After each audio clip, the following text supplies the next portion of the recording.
Allahumma salli ala sayyidina Muhammadin tibbil qulubi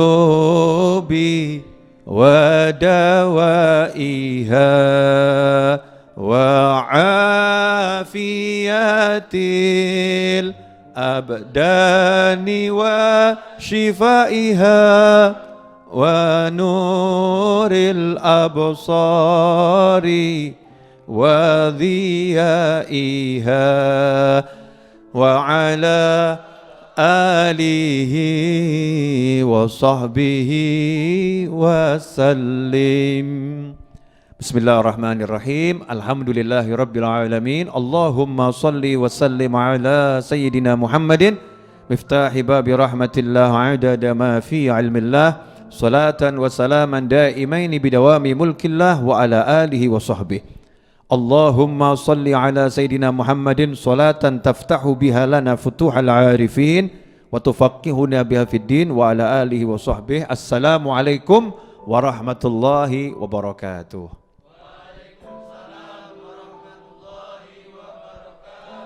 Alhamdulillah, pemirsa dimanapun Anda berada, teman-teman santri yang berada di Ponpes Majelis Ar-Raudhah, kita bisa bertemu kembali untuk ngaji bareng kitab Al-Hikam. Dan insya Allah kali ini kita akan ngaji hikmah yang kedua. Mudah-mudahan apa yang kita pelajari ini diberkati oleh Allah Ta'ala. Kita diberi ilmu yang manfaat, ilmu yang bisa mengantarkan kita untuk berjumpa dengan baginda Muhammad sallallahu alaihi wasallam di dunia ini dan juga di surganya Allah Subhanahu wa taala. Amin Allahumma amin. Hikmah yang kedua ini tentang masalah saya kerja atau jadi ustadz ya. Saya kerja atau tak zikiran saja ya. Saya kerja atau jadi imam ya. Dan sebaliknya, saya ini tak nyantri terus ya, atau kerja saja ya. Saya baca Al-Quran terus, hidupnya begitu tiap hari, atau saya cari duit saja ya. Mana yang harus saya pilih? Mana yang harus saya pilih? Ini karena kalau enggak punya ilmu, salah bertindak, salah milih, maka pangkatnya bisa anjlok ya, turun drastis dari yang tadinya punya pangkat tinggi bisa turun sampai derajat yang paling rendah. Naudzubillah min dzalik. Insyaallah kita akan belajar dalam waktu kurang lebih 30 sampai 40 menit ya, mungkin bisa jadi lebih dari itu, wallahu a'lam. Kita akan baca dulu kalimat hikmahnya biar kita dapat barokah dari Syekh Ibn Athaillah Ahmad bin Muhammad As-Sakandari rahimahullah. Amin Allahumma amin. Iradatuka tajrid ma'a iqamatillah iyyaka fil asbab minasyahwatil khafiyah wa iradatukal asbab ma'a iqamatillah iyyaka fit tajrid inhitatun anil himmatil aliyah. Iradatuka tajrid, keinginanmu untuk bertajrid. Sementara Allah menempatkan engkau di maqam asbab, maka itu bagian dari syahwatmu yang tersembunyi. Bagian dari syahwatmu yang tersembunyi. Sementara keinginanmu untuk menempuh sebab-sebab kehidupan duniawi, sarana-sarana bisnis, ya, maka itu akan menjadi kemerosotan yang sangat besar dari semangat yang tinggi kalau memang kamu berada di makomnya itu, makom tajrid. Makomnya orang-orang yang hidupnya memang zikir, hidupnya wirid, hidupnya sholat, hidupnya ngaji, hidupnya ngajar, hidupnya cari ilmu. Orang yang seperti itu. Tapi kok punya keinginan untuk meninggalkan itu beralih ke bisnis. Maka itu adalah kemerosotan dari semangat yang tinggi. Nah ini akan kita bahas. Ini terjemahannya, terjemahan bebas ya pemirsa. Biar mudah untuk dicerna, mudah untuk dipahami dan nanti bisa kita amalkan bersama-sama. Amin Allahumma amin. Begini pemirsa, manusia ini ada dua kelompok. Secara garis besar ya, ada dua kelompok. Kelompok pertama manusia yang hidupnya itu dari pagi sampai sore cari duit. Dari pagi sampai sore cari duit. Bahkan sampai malam. Ya, bahkan sampai malam cari duit. Sementara kelompok yang kedua, manusia yang mulai dari pagi sampai malam cari ilmu. Dari pagi sampai malam baca Al-Quran, dari pagi sampai malam zikir, dari pagi sampai malam sholawat, dari pagi sampai malam istighfar, dari pagi sampai malam hidupnya ibadah yang mahdhah, ibadah yang betul-betul murni ibadah, sholat, puasa, ya, yang seperti itu. Nah, ini nggak bisa dipungkiri, memang kehidupan demikian, ada dua kelompok. Dan sebetulnya dua kelompok ini dua kelompok yang baik semua.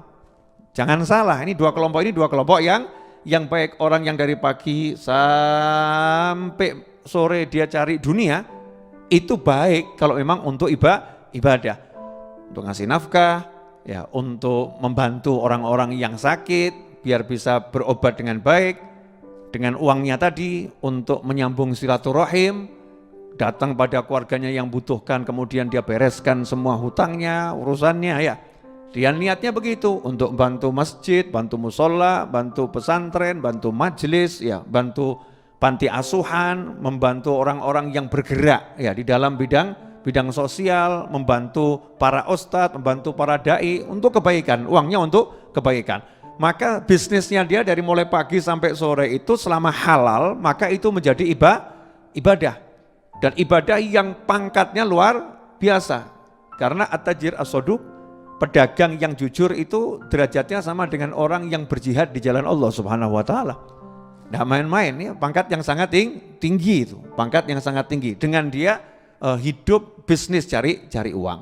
Kemudian orang yang hidupnya nebar ilmu, ya, mengajarkan ilmu, menyampaikan ilmu, cari ilmu, baca Al-Quran, ibadah mahdhah, ini juga kelompok yang luar biasa. Karena mengabdikan dirinya untuk melakukan ibadah murni kepada Allah Subhanahu wa ta'ala. Manusia-manusia yang seperti ini yang menjadi penolak bala. Bencana mau turun, ada orang yang malam nangis doa sama Allah Subhanahu wa ta'ala agar semuanya selamat, agar semuanya dapat rahmat, maka Allah tidak jadi itu, ya.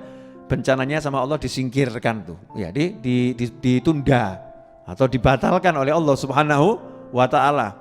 Karena apa? Karena masih ada di situ orang-orang yang mau istighfar, sebagaimana dikatakan, dan Allah tidak akan menyiksa mereka wahum yastaghfirun, sementara mereka beristighfar pada Allah Subhanahu wa ta'ala.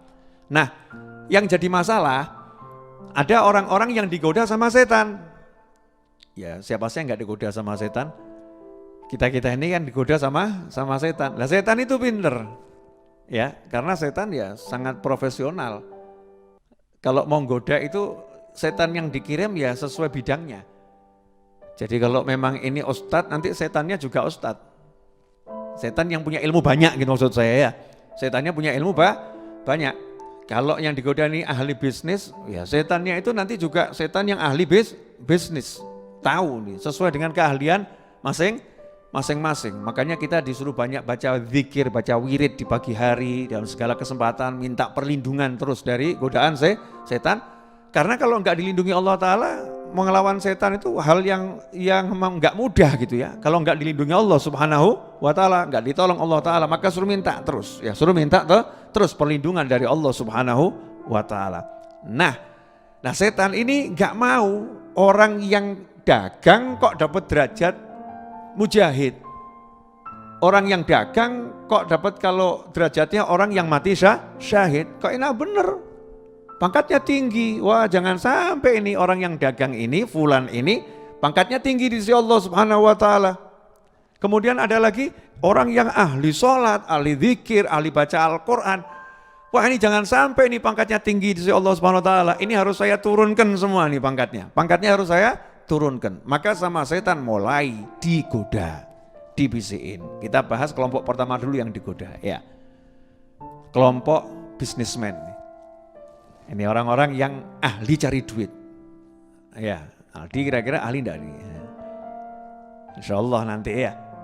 Satu di antara keahlian bisa mungkin kalau enggak jadi ahli cari duit, ya ahli cari dan nyebarkan ilmu semua di jalan Allah Subhanahu wa ta'ala.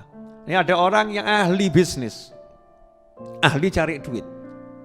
Dia kalau megang barang itu ya, orang lain jual susah, kalau dia yang pegang belum jual udah ditawar sama orang. Dan tawarannya tinggi itu. Ini ada enggak yang model-model begini nih?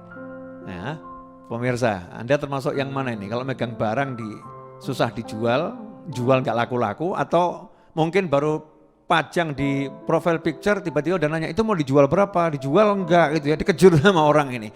Ini kalau coro Jawa ini pun tangannya ngerjekeni ya. Ya, tangannya emang punya apa itu? Punya keberuntungan ya, punya keberuntungan. Membawa rezeki seperti Sayyidina Salman Al-Farisi radhiyallahu anhu. Itu yang memang juga seperti Sayyidina Abdurrahman bin Auf radhiyallahu anhu. Sahabat Sayyidina Abdurrahman bin Auf ini tangannya ngerjekeni, berkah ya, tangannya berkah. Sehingga sahabat kalau mau belanja ke pasar titipnya sama Sayyidina Abdurrahman bin Auf, tolong kamu belanjakan. Karena kalau yang belanjakan Sayyidina Abdurrahman bin Auf itu barangnya kalau dijual tuh lakunya mahal. Ada barokahnya ya, ada barokahnya. Nah ini ada orang yang memang bagus kerjanya, cari duitnya gampang. Kemudian dia kalau punya duit, punya uang ini, udah carinya gampang, caranya halal. Kalau punya uang, itu larinya ke tempat-tempat yang baik. Sebagaimana dikatakan oleh para ulama, apa yang masuk itu ya sesuai dengan apa yang keluar. Jadi uang itu tidak mau keluar kecuali sesuai dengan cara datangnya, cara masuknya. Kalau cara masuknya halal, nanti insya Allah keluarnya ke tempat-tempat yang halal. Kalau cara masuknya, cara mendapatkannya haram, maka uang itu biasanya juga akan keluarnya ke tempat yang haram. Naudzubillah min dzalik. Nah ini dia lain, kalau dapat uang, uangnya itu selalu manfaat untuk orang banyak. Ya, kemudian keluarganya juga nyaman. Oh alhamdulillah, bapak saya punya duit, sehingga anaknya pun tenang. Ya, istrinya tenang karena ekonominya terjamin. Mertuanya senang. Ya karena ekonominya terjamin. Tetangganya bahagia. Oh ini dia kalau punya uang tangannya terbuka, gak genggam. Ya tangannya terbuka. Dibagi ke tetangganya, temannya, semua dapat. Ya semua dapat. Sehingga keberadaannya dia dalam bisnis itu dapat doa dari orang banyak. Mudah-mudahan rezekinya tambah banyak. Mudah-mudahan bisnisnya tambah sukses. Dapat doa dari orang banyak. Nah orang ini suatu hari datang ke pengajiannya Abah Edwin. Lihat Abah Edwin ini kok hidupnya enak. Ngaji, zikir, wirid, ya terima tamu. Ngaji, zikir, wirid, terima tamu. Gak bisnis, orang yang bisnis ketemu orang-orang ruwet tiap hari. Yang dibahas duit itu. Wah saya ini kok hidupnya ngurus dunia terus ya. Mau sampai kapan saya ngurus dunia? Kalau seperti Abah Edwin ini ya, Masya Allah nih, seperti Mas Anam ini Masya Allah enak kelihatannya. Hidupnya di musola ngaji, zikir, wirid. Seperti Mas Agung gitu ngaji, zikir, wirid. Ya Mas Agung ya itu Mas Agung tuh ngaji, zikir, wirid. Ngaji, zikir, wirid. Kok enak? Nah ini pebisnis tadi akhirnya dibisiki sama setan.